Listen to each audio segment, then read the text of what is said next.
Bom dia para vocês, muito bom dia. Nós vamos falar um pouquinho hoje sobre leitura corporal nesse perfil lindo do Congresso de Reiki. Eu sou Juliana Gontijo e trabalho com leitura corporal, sou mestre em Reiki. Então hoje eu venho trazer para vocês um pouquinho, fez algo para mim e como eu cheguei na leitura corporal, que eu vou fazendo essa associação.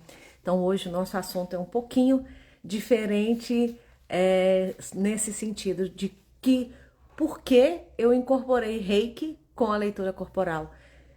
Embora muitas vezes a própria leitura corporal que eu faço nem sempre precisa de trazer, né, o Reiki, mas o Reiki precisa estar sempre dentro de todas as terapias. Reiki é uma terapia maravilhosa, o Reiki é uma condição linda que a gente tem de trazer mais energia para a gente, ou potencializar a energia que a gente para a energia que a gente pode modificar toda a nossa vida quando a gente está aí com essa baixa frequência. E necessariamente eu preciso do Reiki para estar na leitura corporal.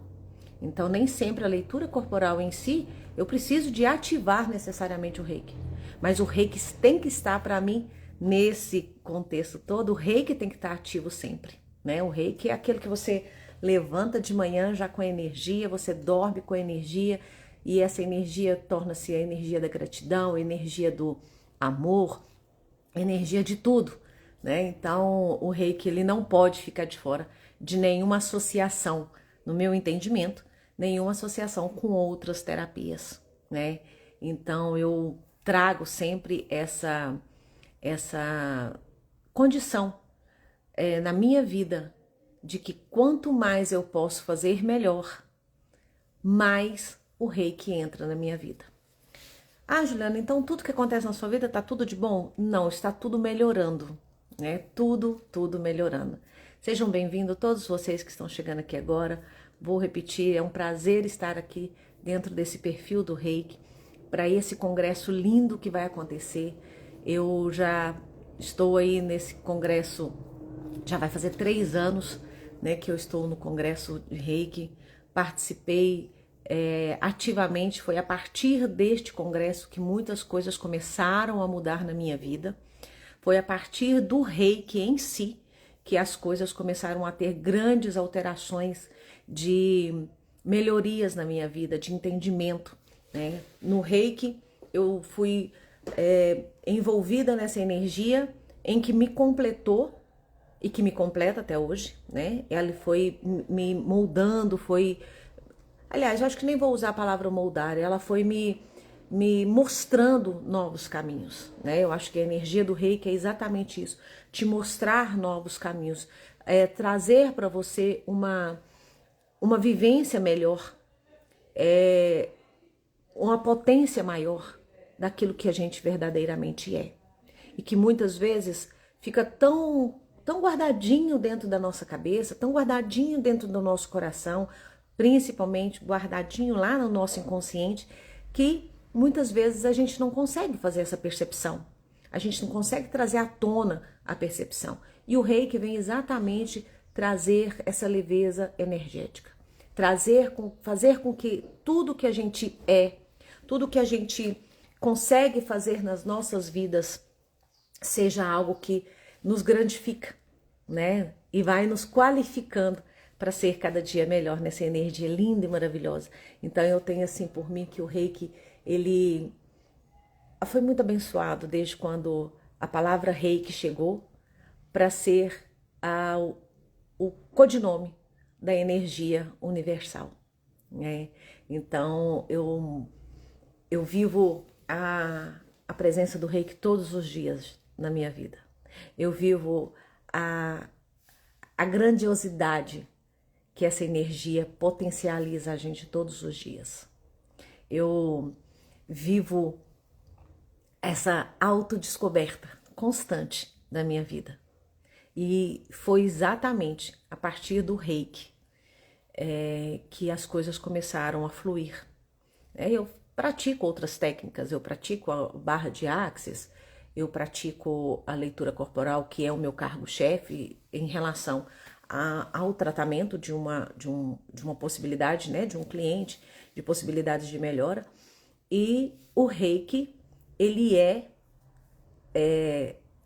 a minha forma de facilitar a vida do outro. E aí, quando eu comecei a ministrar os cursos de Reiki, isso foi melhorando mais ainda. Porque tudo aquilo que você aprende, você tem que passar, né? Você sempre servir, você sempre sendo útil, né? As pessoas, as coisas, aquilo que te envolve é que faz com que você vai aprimorando essa energia. E foi a partir de então que começou a surgir outras possibilidades terapêuticas, né, na minha vida. Oi, desculpa, gente. Foi acontecendo outras atividades terapêuticas na minha vida. E a gente sabe, né, que quanto mais você vai aprendendo, mais coisas vão chegando, né, para todos nós que já estamos aí nessa caminhada, né, do autodescobrimento, vai percebendo, né, que quanto mais a gente quer, a gente mais vai aumentando a nossa vibração e vai aumentando mais ainda os nossos conhecimentos, até chegar num ponto em que você define e decide qual é o seu propósito, né, diante do trabalho que você tem, do trabalho que você executa. Então eu quero agradecer muito de antemão, tanto a Fê quanto a Gabi, né, e a Joyce também, porque assim, a Gabi foi uma das pessoas que primeiramente acreditou que eu poderia ser, acreditou que eu poderia mais, né? Então ela está sempre de portas abertas, de coração aberto, de energia aberta para trazer para mim essa gentileza de me fazer acreditar que eu posso cada vez mais. Então, um abraço para vocês, muito obrigada de verdade. E vamos então para um pouquinho da nossa leitura corporal. A leitura corporal chegou na minha vida de uma forma em que eu precisava compreender quem eu verdadeiramente sou. E quando eu ouvi falar sobre leitura corporal, eu ouvi apenas as pessoas falando: porque mexe no nariz, tá falando mentira. Porque gesticula muito com a boca, é porque tá inseguro. Gesticula com a mão para cima da cintura, tá mostrando confiança. Tá com as pernas abertas, é porque está aí querendo equilíbrio. Tudo isso eu via dessa forma, né? E eu não entendia. Falei, como é isso, gente, que acontece? Eu simplesmente uso as minhas percepções para quê? Então, né? Só isso. Mexe demais na orelha, ri demais, mexe no queixo, olha, não consegue olhar nos olhos, está sempre buscando outros olhares. E eu ficava encabulada com aquilo, né?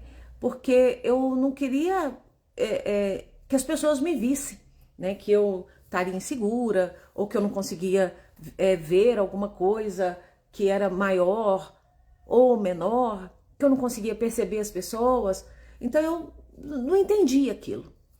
E ao mesmo tempo eu compreendia que quando você trabalhava essa linguagem corporal, era como se eu precisasse de me tornar um especialista, um perito, né? Porque eu achava que isso só servia para quem era perito criminal, que pudesse fazer essas leituras, né? Esse trabalho que era direcionado só para eles, né? Que agora estava difundindo por causa da pandemia. E aquilo ali ficou assim um pouco meio difícil na minha cabeça de entender. Mas eu queria compreender por que determinados comportamentos que eu tinha ou que as pessoas que estavam comigo tinham, que estava sendo um reflexo daquilo que as crianças viviam, que, por exemplo, por que as crianças? Porque a minha filha, por exemplo, estava tendo padrões que repetiam algumas coisas minhas ou algumas coisas do pai dela. Por que estava tão parecido, né? Por que algumas características dela estavam tão parecidas conosco? E aquilo ali foi me trazendo esses questionamentos, essas perguntas. Por que eu não estava conseguindo sentir e aceitar e compreender a miopia que eu tenho, né? Porque eu sou míope, meu óculos está aqui, mas de perto aqui ele dá reflexo, mas na hora que eu for ler, vocês vão ver que eu uso. Então, eu não conseguia compreender isso. E como eu me formei em ciências biológicas e dei aula durante muitos anos, eu vi o comportamento dos meus alunos, vi os comportamentos dos pais desses alunos, as dificuldades que eles traziam de casa e o do porquê que eles traziam de casa. Então, tudo isso veio assim, trazendo um emaranhado, né, para eu compreender o que poderia estar acontecendo. E eu queria estudar mais. E aí eu encontrei uma forma de entender, primeiramente, através da psicossomática.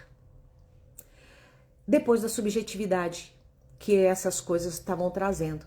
Então, para que eu vivenciasse a psicossomática ou a subjetividade de determinados traços, de determinadas características que a gente tem, e fazia sentido, então eu precisava estudar mais. E aí eu fui compreendendo que dentro da leitura corporal que eu aplico hoje, que eu aplico dentro do método Alpha, através de um treinamento que é dado pela Rosana, eu comecei a ver que estava fazendo sentido entender sobre o que a gente chama de traços de caráter. Qual o tipo de comportamento que eu tenho em determinada situação que eu vivo e que esse comportamento estava moldando a vida. E como eu poderia sair disso? Porque se eu sentia muitas dores, tinha muitos sofrimentos baseados nesse tipo de comportamento, como que então eu fazia para poder sair dessas dores? Eu precisava de entender isso também. E foi como eu comecei a estudar muito, muito mesmo.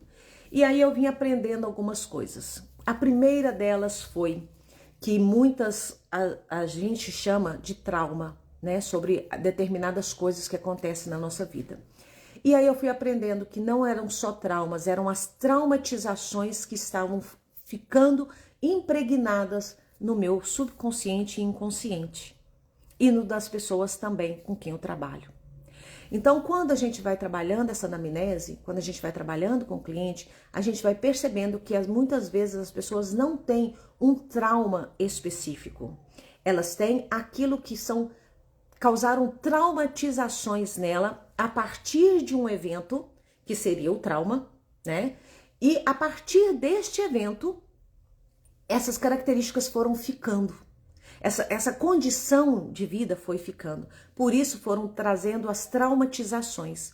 E aí a gente precisa de entender essas traumatizações que ficaram e lá nesse subconsciente, nesse inconsciente mais fundo ainda, e aí a gente vem trazendo como se fosse uma limpeza. Sabe aqueles jatos de pressurização, aqueles jatos grandes assim que você vai limpando o terreiro? Então, aí a gente vai trabalhando isso, né?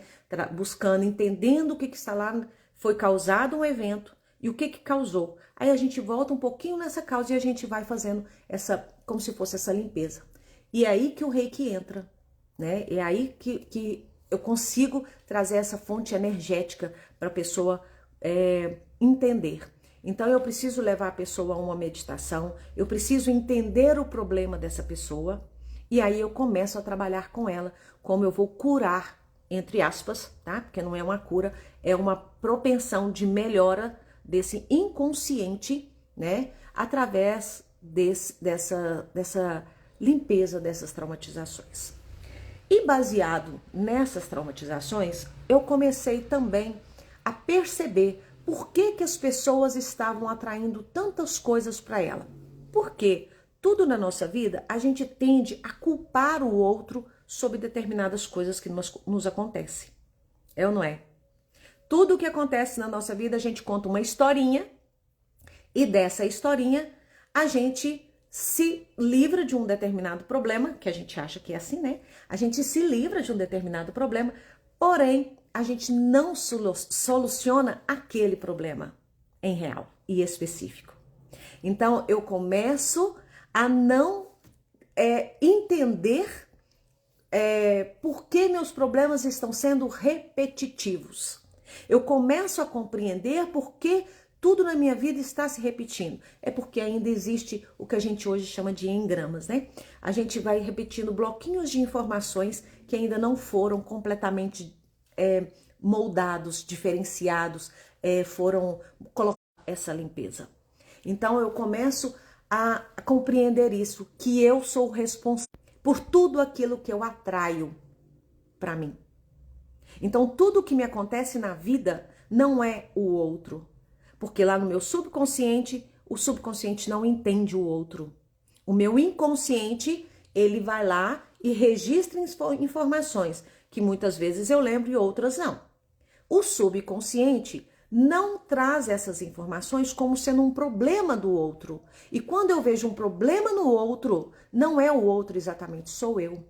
E o subconsciente nosso não vê o outro, tá? Não vê. Então, tudo que a gente vai fazendo na nossa vida é baseado no que eu estou atraindo e naquilo que eu sou.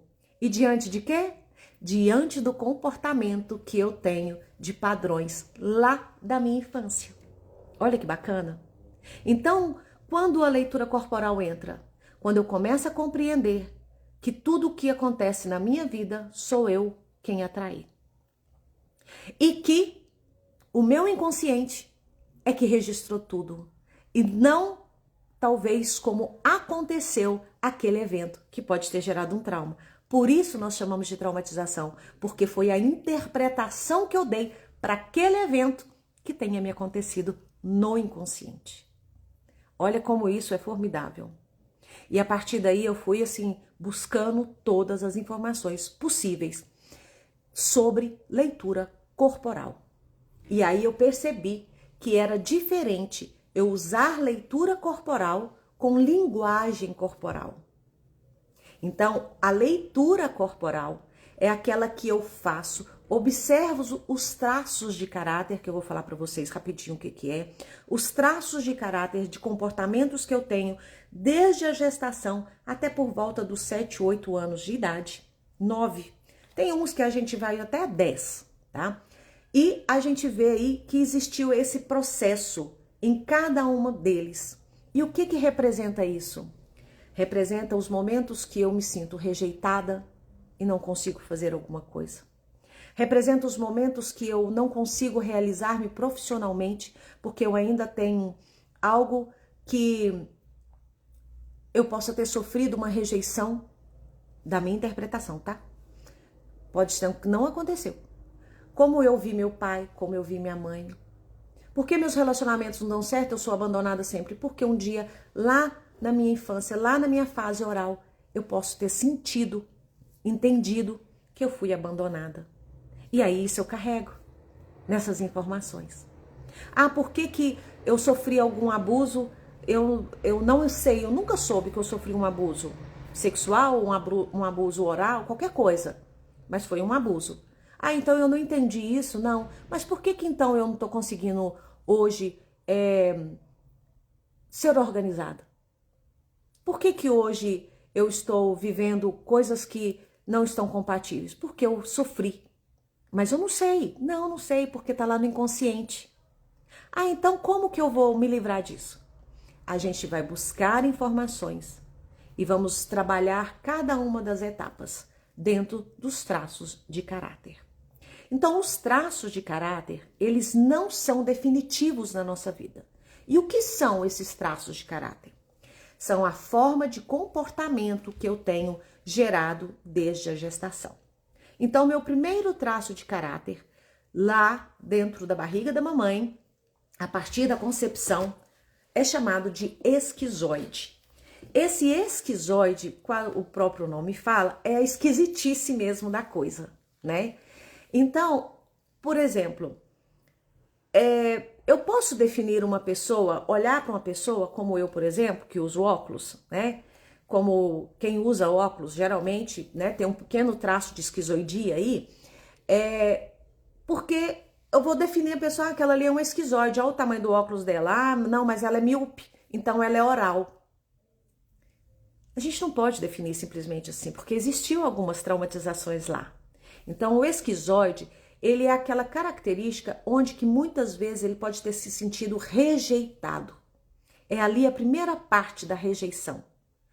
Como que isso acontece? Eu entendo lá dentro da barriga, quando a mamãe, por exemplo, dava muito enjoo, a mamãe sentia muita náusea, a mamãe sentia muita pressão, né? Porque para vomitar, ela precisa de dar aquela força assim, né? Apertar a barriga. Ou às vezes a mamãe caiu e eu senti o útero ali bem apertadinho. Aí parecendo que ela quer me jogar fora, parecendo que ela quer me empurrar. A mamãe não comia comida direito, uma alimentação boa. Então eu me sentia como se eu estivesse incomodando a mamãe ali dentro. Então pense com a cabeça de inconsciência, tá? Então eu passo a achar que eu estou sendo rejeitado naquele momento. E eu vou carregando isso para minha vida depois, achando que tudo que acontece eu estou sendo rejeitado no emprego, rejeitado num trabalho, as pessoas não estão ficando perto de mim. Aí, o que acontece? Como eu vou entender isso? Quando eu chego na fase adulta, eu sou aquele que fica enfurnado dentro de um quarto. Eu não gosto de bagunça, eu não de sair, eu não gosto de vida social ativa. Eu não gosto de ficar em lugares que tem muita gente. Eu gosto de ficar lendo, eu gosto de ficar apenas estudando. Então, às vezes, nem dou progresso para aquilo. Então, aquelas pessoas que são muito inteligentes, mas são muito reclusas, elas geralmente têm uma esquizoidia muito alta. Mas eu não conto isso como porcentagem, jamais, tá? Jamais. Então, eu vou entender que ela tem um nível de esquizoidia maior, né? Ela vai... E como que ela vai apresentar as características físicas? Ela vai ter um corpo mais esquisito mesmo, mais, né, mais oblíquo, mais comprido. Ela vai ter um pé grande, uma mão grande, né? Vai ter um rosto mais comprido. Ela vai usar mais óculos, realmente, né? E vem aí a outra parte, que é a do oral, que é a fase da amamentação. Então, saiu da barriga da mamãe até ali para os seus 2 anos, 1 ano e meio, 2 anos, a gente passa pela fase oral. Aí, muitas vezes, a traumatização vai ocorrer quando a criança se sente mais abandonada, ela se sente mais reclusa, né? No sentido de que eu não consigo fazer as coisas porque eu preciso sempre de ter alguém por perto. Aí eu preciso de ocupar mais espaço para eu não sentir abandonada. Aí a gente vai ter aí onde todo o excesso esconde uma falta. É exatamente nessa fase, né? Então a gente vai ter o oral aí na dor, onde que pode ocorrer tanto a obesidade quanto não, fugiu o nome aqui. Ser magro demais? Fugiu, gente, o nome. Anorexia, né? Precisa de... Por que a obesidade? Porque eu preciso ocupar mais espaço. Eu preciso que as pessoas me vejam, né? Então eu vou falar mais alto, eu vou dar uma risada maior. Então é para as pessoas me notarem. Eu preciso que todo mundo olhe para mim com um olhar de admiração. Eu preciso disso, né? A característica do oral, ela vem trazer isso. Então, ela lá na frente, no trabalho, ela precisa ser elogiada o tempo todo. As pessoas precisam fazer esse reconhecimento dessa pessoa o tempo todo. Mas é as pessoas que têm que fazer isso? Não, é eu que sinto, né? É a pessoa que sente. Então, a traumatização dela ocorrida é que se um dia eu estava com muita fome, inconsciente, eu estava com muita fome, eu estava chorando muito, chorando, e ninguém me entendia, e aí minha mãe me dava muita comida, mas não era a comida que eu queria, né? Ou se não, eu tô dando de mamar para criança, seja mamadeira, seja peito, eu tô dando mamar para criança, mas eu não estou olhando para ela. Então ela tá achando que eu não estou, a criança vai entender, falou, olha para mim, eu preciso que me olhe, né? E aí você tá no telefone, tá dando mamar, tá conversando outra coisa, tá conversando no computador, principalmente nos dias de hoje, né? Mas na minha idade era diferente, né? Mãe ficava era arrumando casa e tudo mais, né? Não sei se você estava sendo assim. Então, eu precisava de entender. Mas eu posso usar a minha característica de oral, colocar aí no recurso, para quê? Para que essa dor não seja mais tão aguçada, tão grande, e aí eu posso ensinar. Eu posso usar disso para eu poder ensinar.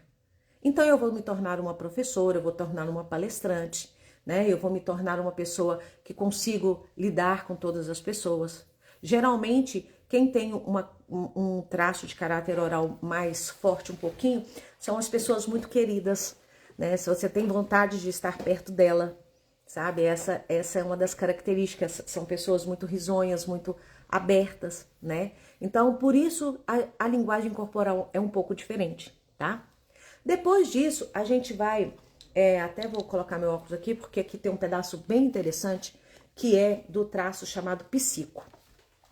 Por que psico? É o traço chamado psicopata, mas não é um psicopata que utiliza desses meios para fazer as coisas ruins, tá? O psicopata é o traço realmente que vai viver um pouco da manipulação, um pouco do eu consigo te manipular, isso é real. Mas eu consigo, né, ser um psico onde que todas as características podem ser melhores, mas muitos podem levar isso para um traço maior, né, de uma inconsciência maior e pode realmente se tornar um psicopata ativo, tá bom? Então, como que eu vou identificar? Geralmente, o psicopata, ele, lá na infância, ele era muito bajulado, tá? E quando ele não é mais bajulado, ele se sente que as pessoas afastaram dele e eu preciso fazer alguma coisa, né, para trazer essas pessoas de volta. Então ele começa a manipular. E essa manipulação é desenvolvida lá a partir dos seus 2, 3, 4 anos de idade, onde você realmente começa a manipular as coisas, massinha, começa a manipular determinadas areia, aquelas moeba, né? Começa a descobrir as coisas a partir da manipulação das mãos. E muitas crianças, gente, conseguem manipular os pais desde cedo. Muitas crianças, né? Consegue chorar, fazer birra, né? Daquilo ali, o que eu queria isso, aí ele faz birra, consegue manipular o papai e a mamãe. Olha que interessante. E chega na vida adulta, ele faz isso, né? Ele é uma pessoa elegante, ele é uma pessoa benquista, ele é uma pessoa que procura estar nos seus compromissos pontualmente, né? Ou senão ele procura ser o último também para poder ser visto. Então ele consegue manipular aquilo ali, trazer esses olhares para ele, né? Então ele consegue fazer com que essas características começam a vir muito à tona. É um traço onde que ele é muito arrogante, muito autoritário, né? Quando chega na sua fase mais adulta. E isso a gente percebe esses traços desde sempre. Tem como melhorar? Sim, tem como melhorar. Basta a gente fazer todo o processo e ir lá nessa inconsciência e ver aonde foi causado essa dor desse traço. E aí, quando a gente percebe que essa dor foi causada, a gente consegue mudar. Vai mudar completamente? Não. Pode não mudar completamente, mas pode dar entendimento para que quando ela perceber que ela está fazendo isso, ela consegue dar uma segurada. Ela dá uma segurada. Aí a gente consegue trabalhar isso, né? Tô vendo que tem alguma pergunta aqui? Não. Então, não, achei que era pergunta, gente. E outra característica, assim, que a gente observa muito no psico, é que ele nem sempre gosta de ser chamado a atenção, né? Ele não gosta muito de querer ser manipulado, ele gosta de manipular, né? Então, quando você conversa com ele fala, eu já sabia. Eu não concordo. E você concorda com isso? E você é assim? Você entendeu bem?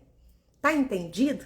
Né? Então, a gente vê esse tipo de característica aí no psico. Então, como que a gente vai trabalhar esse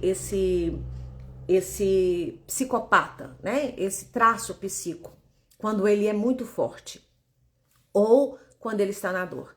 A gente vai trazer um pouco de consciência para ele de que o outro existe, o outro fisicamente existe, mas que tudo que ele está vendo, querendo que o outro faça, é aquilo que ele não consegue fazer. Então ele quer cobrar do outro aquilo que ele não consegue fazer. E aí ele joga, né? Ele manipula tão pouco a forma, a sua estrutura no outro, para que esse outro realmente faça o que ele queira, o que ele quer, o que ele deseja para ele, né? Então esse é uma das características aí que a gente presencia muito no psicopata, que eu carinhosamente também chamo de psico, tá? E o outro é o masoquista. Ah, a pessoa masoquista é aquele que gosta de sofrer? Em termos, sim. E carinhosamente também chamo de masoca. Por quê? Porque ele vai cultivar aí uma característica de que enquanto um manipula, lá no psico, esse se sente manipulado. Então, ele gosta de sossego. Então, para ele sossegar, ele fica quieto. As coisas acontecem, ele fica quieto. Mas o masoca, ele gosta muito de organização. Muito, muito, muito, muito. E aonde que a gente vai ver esse traço de caráter masoca? Lá na fase do desfraude, né? Na fase do desfraude a gente vê muito isso. Sabe por quê? Porque a gente olha para a gente... existe uma característica aqui muito bacana. Quando a gente não sabe lidar com o dinheiro, quando a gente não sabe lidar com a forma financeira da nossa vida, ou eu estou trabalhando muito isso, porque a gente sempre tem que trabalhar essa parte. Porque por mais que você seja um empreendedor, por mais que você seja um empresário, sempre vai existir altos e baixos. Sempre, né? Quem dera se a vida da gente fosse aquela constante, né? Quem dera. Mas quando eu percebo que a minha vida financeira dá aquela caída e eu não consigo cumprir meus compromissos e que eu, na verdade, tenho um traço muito forte porque eu sou do masoca, porque eu sou organizada, eu sou aquela que consigo lidar com os problemas com uma certa facilidade, eu sou aquela que tem a tranquilidade para viver isso e não consigo, isso torna dor. E aí eu vou cair em dívidas, eu vou cair naquilo que eu não consigo organizar e isso me dói. Então, sabe aquelas pessoas assim que não tem muita organização, mas o dia que pega para organizar vai até o final e fica tudo assim perfeito? Então, essa é a característica real de quem vive muito no traço da dor do masoca. Ele vai guardando, fazendo aquela bagunça, não consegue fazer mudança, não consegue entender, não consegue observar as coisas que estão acontecendo ao seu redor. E aí chega num ponto que ele cansa, porque ele tem a tranquilidade da observância. Até isso ele consegue. Então ele observou, tá muito bagunçado, então peraí que agora eu vou arrumar tudo. E aí as coisas na vida dele começam a mudar. Mas aí vem de novo a queda. E aí isso gera esse conflito financeiro no futuro, né? Desde pequenininho. Sabe por quê? Olha que engraçado. Quando a gente é pequenininho, a gente tem que produzir. A gente faz um desenho, a gente faz alguma coisa, a gente produz. Mas subjetivamente falando, lembra que eu falei com vocês por que a subjetividade na minha vida, entrou a subjetividade na minha vida e eu gostei muito? O que a gente faz, tá? E quebra os tabus aqui agora. O que a gente mais faz no nosso corpo que a gente traz para nós, a gente molda aqui, põe um pouquinho para lá, um pouquinho para lá, digere e tal. E o que a gente produz no final das contas? Fezes. O nosso famoso cocô. Olha que interessante. Na subjetividade, dinheiro seria essa parte, seria o cocô. Aí eu tenho certeza que você do outro lado da terra fala assim, eco, né? Então, o que acontece? Quando eu falo eco para aquilo que eu produzo, para uma criança, A gente vai lá limpar o cocôzinho do neném, né? Aí a gente fala assim, eco, que sujeira! Nossa, que catinga! Nossa, tá muito fedido! Não é assim que a gente brinca com eles? Né? E quando tá nesse desfraude que ele vai ainda pro cocô, às vezes ele não entende muito bem, passa a mão naquele cocô, esfrega em todo lugar, né? Esfrega na roupa, né? Tudo a gente, ai meu Deus do céu, que nojo, não sei mais o quê. Aquilo ali, quando a gente não sabe, isso entra no nosso subconsciente. E o nosso subconsciente sabe o que é subjetividade. Ele sabe, o nosso inconsciente principalmente, sabe mais ainda o que é subjetividade. Então ele acha que tudo aquilo que você produz não é passível de você ser merecedora, porque você tem nojo. E o que o nosso trabalho é? O nosso trabalho é aquilo que vai nos trazer fonte de renda. E o que o nosso dinheiro é? Aquilo que eu produzi. Entendeu? Então, se eu tenho dinheiro, é porque eu produzi algo. Se eu produzi, eu sou merecedora do produto. E aí, o que eu faço com ele? Subjetivamente, eco, que nojo. Por isso, crenças sobre o dinheiro. Por isso, essas crenças estão tão impregnadas nesse dinheiro, né? E exatamente aqui nesse traço é que a gente percebe as nossas características. Então, um dia você tem mais, um dia você tem menos. Por quê? Porque você cai no gatilho mental do dinheiro, da crença, da sua produção. E aí vem mais uma coisa que a gente detecta aqui nesse traço de caráter. Criança faz o que quer, adulto faz o que precisa ser feito. E quando o adulto faz o que precisa ser feito, ele compreende que o dinheiro é o resultado da produção que ele fez sobre o trabalho. Entende? Então tá vendo onde está tanta dificuldade nossa de não entender o que a leitura corporal faz, e aí a gente quer perceber apenas a leitura corporal? Oh, desculpa.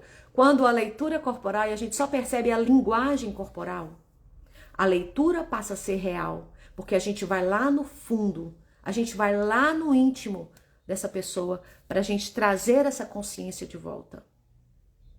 Para trazer o que eu posso viver com essa melhor consciência que eu tenho hoje, né? Então, esse Mazoca, ele tem assim um medo muito grande. Por quê? Porque eu preciso produzir. Se eu preciso produzir, o que vem atrás disso? Aí vem assim, eu tô sendo muito julgado. Então eu tenho que abrir mão de muita coisa para isso. Porque se eu ficar rico demais, eu tenho que doar dinheiro demais para os outros. Então tudo aquilo que eu produzo tem que dar para os outros. Então eu não posso ser mais do que meu pai, do que minha mãe, porque senão eles vão se sentir humilhados. E é aqui que está a humilhação. Porque lá na infância eu fui humilhada com aquilo que eu produzi. Entendeu? Faz sentido para vocês um pouquinho aí do que esse traço de caráter pode nos proporcionar, né? Então a gente tem que diminuir. Então qual que é o recurso? Diminuir o medo de errar. Qual que é o recurso? Trazer a maior organização rotineira para sua vida, maior organização que hoje eu estou até buscando, né, fazer a melhoria da minha organização de trabalho, financeira, né, saber separar um pouquinho de cada coisa e começar a compreender, né, que hora que me acontecem situações financeiras difíceis, me acontecem dívidas, me acontecem problemas, eu preciso de parar, observar, sentir, para eu começar a evoluir e aceitar, né? Porque quando a gente aceita as nossas sombras, a gente aceita as nossas dificuldades, a gente aceita que às vezes a gente não consegue caminhar sozinhos e a gente precisa de ajuda dos outros, a gente precisa de ajuda das pessoas que têm um conhecimento diferenciado daquilo que eu tenho, que eu consigo trazer uma energia melhor para mim. E é aí que o Reiki entrou na minha vida junto com a leitura corporal. Então, por isso eu pratico muito o Reiki. Mesmo que as coisas não dão certo, mesmo que um dia caia num gatilho. E aí eu consigo trazer uma nova visão para minha vida. Miriam, eu acho que eu consigo gravar aqui, viu? Mas vai ficar gravado assim, tá bom? E o nosso último traço é o que a gente chama de traço rígido. E o que é o nosso traço rígido? Ele fica na dor quando? Quando ele perde o controle. Ele não consegue controlar determinadas situações, ele fica louco, né? Como que eu vou identificar esse rígido? Ele tem certas características físicas que realmente podem me fazer trazer brigada. Ele pode me trazer uma clareza maior. Pessoas que gostam muito de malhar, mulheres de cabelo muito curtinhos, né? Tem aquela rigidez. Sabe aquelas pessoas ríspidas? As pessoas que têm um olhar firme, um olhar forte, uma conversa forte, né? Entendeu? Sabe o que é? Então tem que ser do meu jeito, né? Não gosta de ser contrariado, pessoas que não gostam de ser contrariado de forma nenhuma. Ele tem medo de se sentir traído. Ele tem tanto medo de ser traído que é uma dor muito grande que ele tem, sabe? As pessoas muito rígidas, elas têm dificuldades em ter prazer para a vida, infelizmente, porque são muito fechadas, elas são muito reprimidas, e nessa repreensão, esse traço de caráter que é assim na vida adulta, tem uma característica muito marcante lá na infância. Por quê? Porque o traço rígido, ele começa a ser desenvolvido a partir da sexualidade. A partir dos seus 6, 7, 8, até 10 anos de idade. E muitas vezes, essas crianças podem ter sido abusadas. Tanto sexualmente, quanto, às vezes, até uma forma muito manipulável de um psicopata, de um pai psicopata, de uma mãe psicopata, de uma pessoa que cuidava dela, né? E às vezes não é só o físico, gente. Às vezes é a interpretação que a criança deu para aquele fato. Quando a criança vai crescendo, a gente ensina ele a falar, né? Pepeca, né? Bibiu, né? Assim. Por quê? Porque a gente quer dar uma forma carinhosa de camuflar os órgãos genitais. Porque a gente tem muito tabu sobre isso. E aí a gente vai ensinar as crianças a lavar o bibiu, a lavar a pepeca. E muitas vezes é nós pais, né, nós mães, é que vamos dar banho nessas crianças. Para nós não estamos fazendo nada de errado ao fazer a higiene genital. Nada. Mas na cabeça da criança, aquele momento onde que às vezes a gente sem querer passa e a criança sente a cosquinha ou a criança sente uma dor, na interpretação, aquilo pode ter sido um ponto para ela de que eu fui manipulada, eu fui abusada.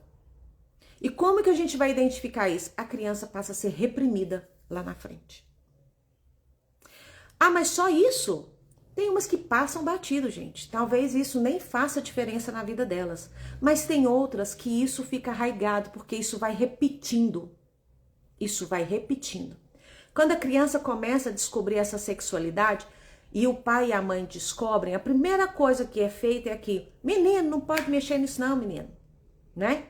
Ah, criança não faz isso não, nossa, não pode fazer isso, não é? Então você ali, ó, já começa a travar a criatividade da criança. Você começa a travar ali a parte da energia vital de uma criança. E aí ela pode prolongar isso. Aí a gente vai ver crianças aí que depois transforma, né, vai trazendo aí uma característica muito interessante que depois a gente vai trabalhando, né? A criança vai ser memo, sei lá que chama, que vai vestir tudo de preto, né? Que vai ficar reclusa, às vezes está se sentindo traída com tudo. Aí vai misturar esse traço com o traço lá do primeiro da rejeição. Então eu não posso me manifestar aqui, não posso me trazer para a vida, então eu vou me entrar vou me enclausurar. Eu não preciso dos outros. Então eu vou ser aquele que eu não preciso tanto de as amizades. Porque ninguém me obedece. Porque eu preciso ser maior do que o outro. E se eu não sou, eu vou me entrar em... Ai, já fugiu a palavra, eu tô boa, né? Eu vou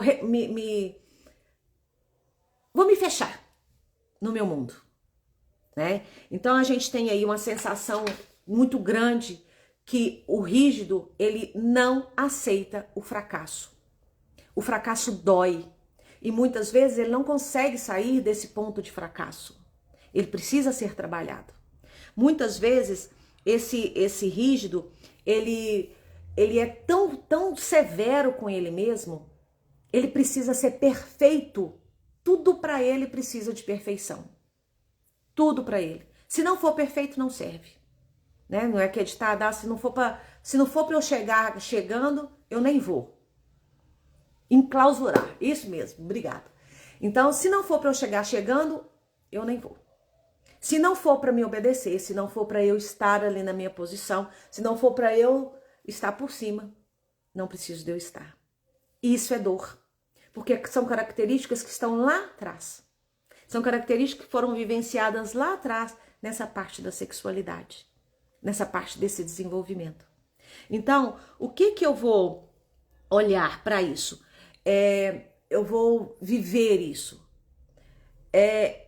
Eu vou começar a notar que eu preciso trazer uma leveza. O masculino desse traço é muito masculino e o feminino é muito masculino também. O traço rígido geralmente tem muita característica masculina nele.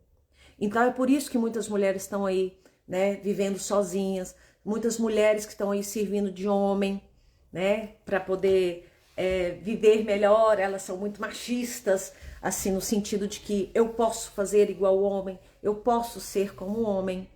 Não na opção sexual, não tem nada a ver com opção sexual, tá bom? Nada. Não é você ser homossexual, você ser binário, nada. É característica masculina e feminina, tá? Que isso nunca vai mudar, né? Então, o que eu vou vivenciar nisso? Esse traço vai precisar limpar esses pontos de abusos sofridos na infância, interpretados, tá bom? Pode ter realmente ocasionado? Pode. E tem muita gente que sofreu abuso físico na infância, lembra disso e hoje já consertou a vida, fez o que precisava ser feito e hoje vive super bem. De maneira que eu limpei. Isso é um reflexo apenas que aconteceu. Mas não vive, não fica pegado naquilo. E isso é extremamente importante. Por isso a linguagem corporal passa a ser um pouquinho diferente do que eu trabalho com a leitura corporal. Porque eu não vou só observar se a pessoa está andando com os pés para fora, se a pessoa está musculosa, se tem o peitoral grande, se está encolhidinho, se é corcundo, se usa óculos, se tem um monte de brinco, se tem um monte de tatuagem. Não é isso que eu vou observar na pessoa. Eu vou observar o que ela tem por dentro, qual é a dor que ela está carregando, qual é aquilo que ela não está conseguindo sair. Porque existe aquela coisa, né, gente? A gente sabe que a gente ou se cura pela dor ou pelo amor, né? Então, pra gente entender isso, a gente precisa... Eu quero me curar como? Quero me curar, continuar tendo dor? Ou quero me curar pelo amor? Amor a mim mesmo, amor à minha família, né? E vou falar pra vocês, quando a gente quer... Aliás, eu vou até fazer uma pergunta. Quer descobrir se a pessoa tá querendo ser curada pela dor? Ela é uma pessoa que se vinga facilmente das coisas. É aquela pessoa que fala assim, nossa, tomara que fulano faça isso, isso e isso. Tomara que aconteça com ela isso, aquilo outro. Você pode perceber claramente que a pessoa está numa dor muito profunda. Muito profunda. Eu não consigo emagrecer.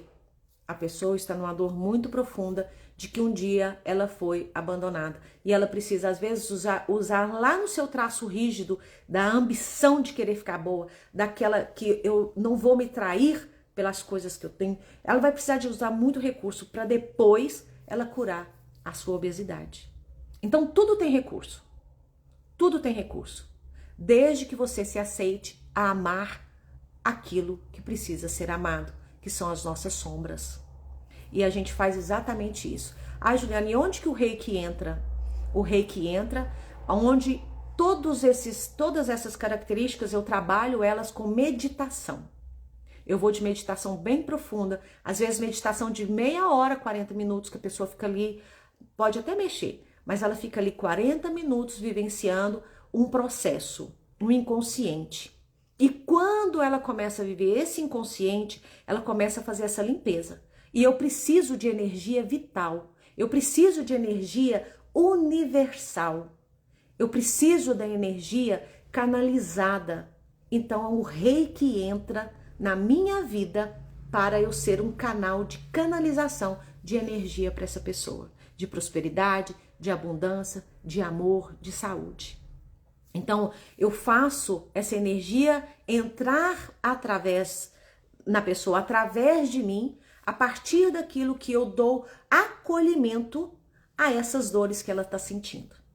E quando ela sente essa calma, essa leveza, essa tranquilidade, ao final das contas ela percebe que o amor vem fluindo através de cada pontinha do corpo dela, desde o seu inconsciente.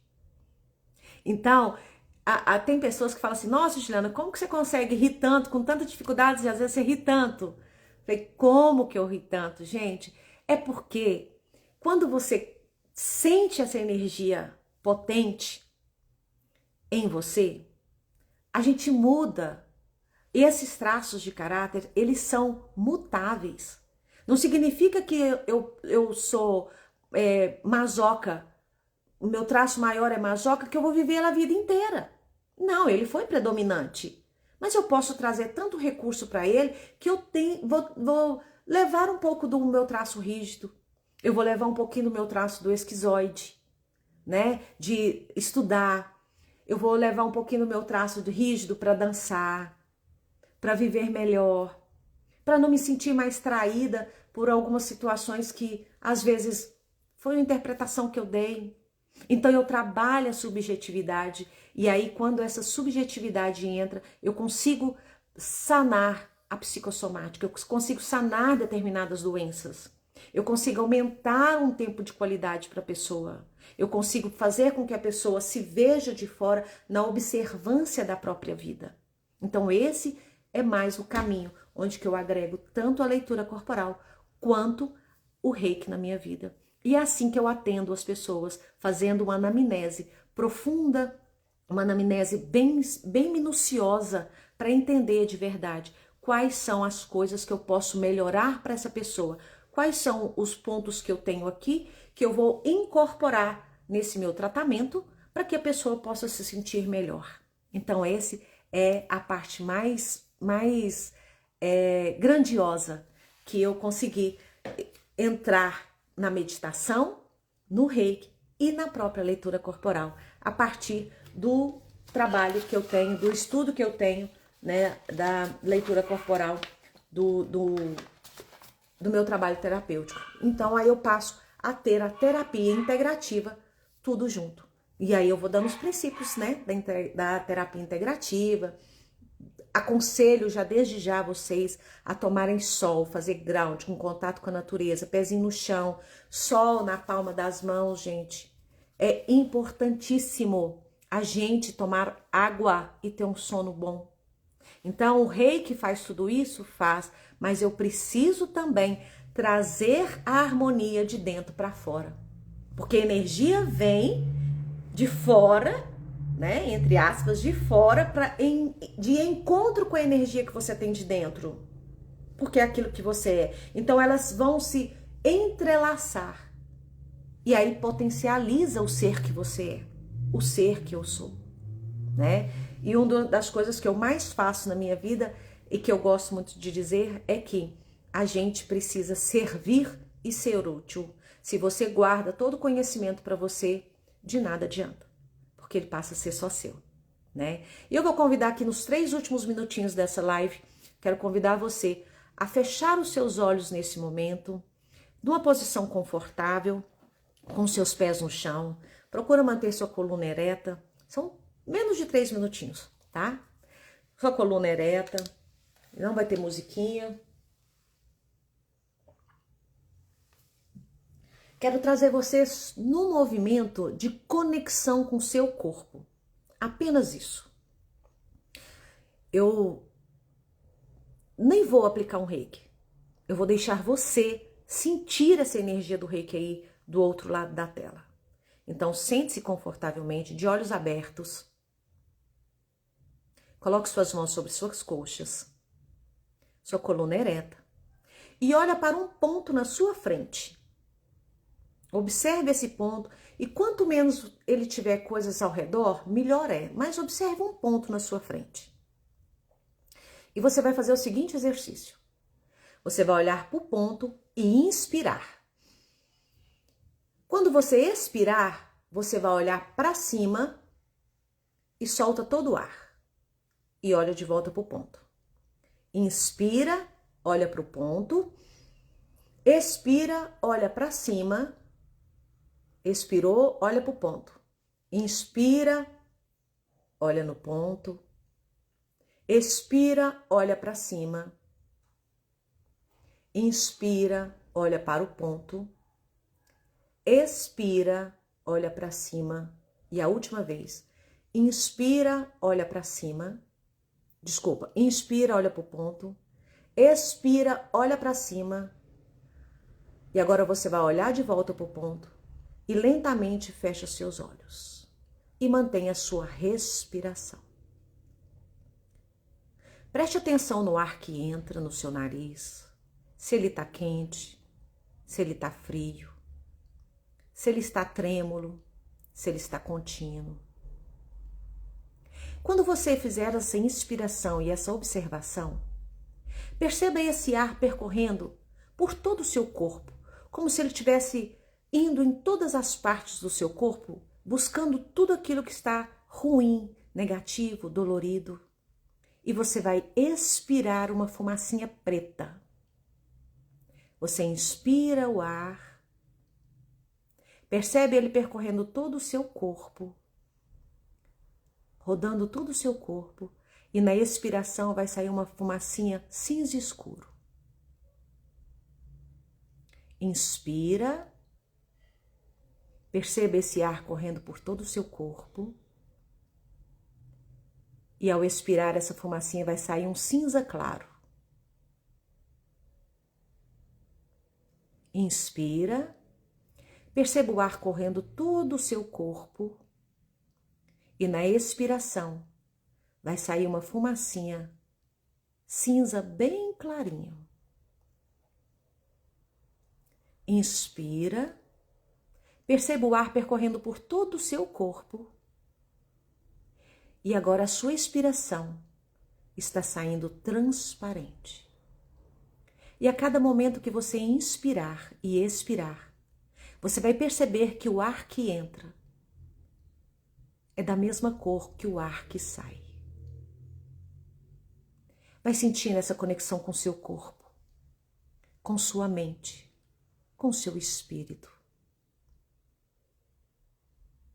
Vai sentindo a vibração do seu coração, ressoando em batidas, onde essas batidas do coração ressoam em perdão, em amor, em compaixão. Sinta as batidas do seu coração, conectando você com o seu único e magnífico ser, a sua essência.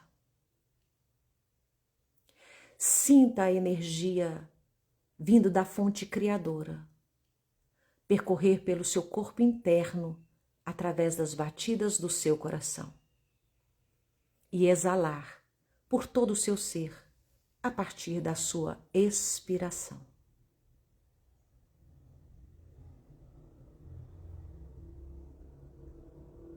Sinta essa energia universal em você e a partir de você. Leve atenção aos seus olhos agora. Faça uma inspiração bem profunda. E ao expirar, lentamente abra seus olhos e volte.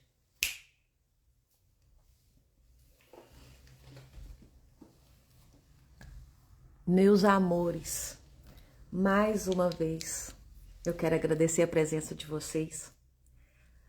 Quero agradecer a Gabi pela oportunidade, a Fernanda e a Joyce por ter proporcionado trazer essa live para vocês, mostrar um pouquinho do meu trabalho com a leitura corporal e o reiki. Estou à disposição, meu arroba é @jugontijo_oficial. Vocês podem entrar lá, me seguir e, se vocês quiserem, a gente vai compartilhar muitas alegrias de conhecimento a partir de então, tá bom?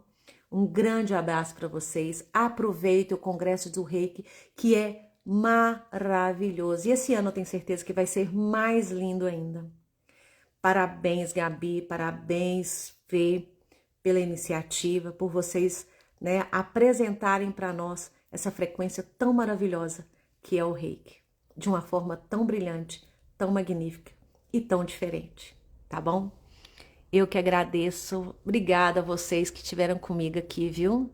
Que bom, Clarice, obrigada mesmo, tá? Um beijo para vocês e querendo, eu estou sempre à disposição. Meu nome é pronto. Beijo, fiquem com Deus.